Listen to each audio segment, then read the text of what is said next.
Wala pa ako sa piling mo, puro makamundong bagay ang buhay ko. Walang ibang inaatupag kundi ang sariling galak, pansariling kapakanan ang iniisip, sariling kalayawan.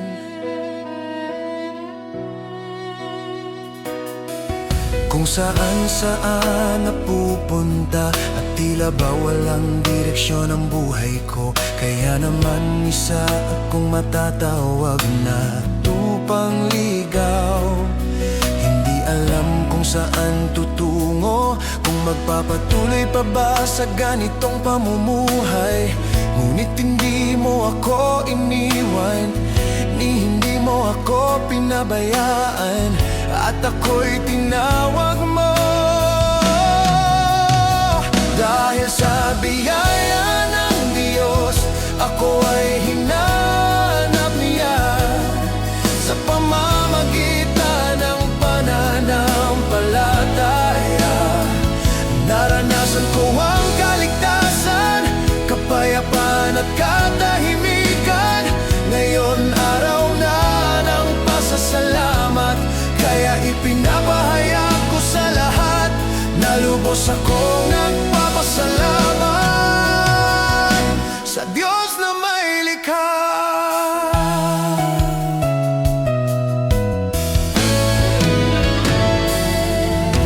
Ngayon ngayong pagkatao ko ay nakaranas ng kapayapaan at tunay na pagmamahal, at doon ko lubos na naunawaan na ako pala'y makasalanan, at dahil sa kasalanan ako'y haharap sa kamatayan.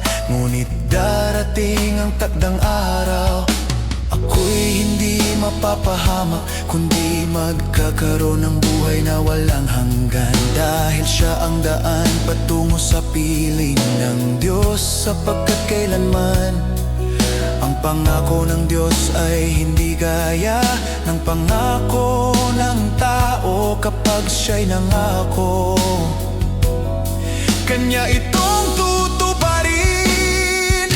Manampalataya ng tunay at ang kaligtasan at kapayapaan ay iyong makakamtan. Sa kanya matatagpuan ang pag-asa at bagong buhay. Dahil sa biyaya ng Diyos, ako ay hinanap niya.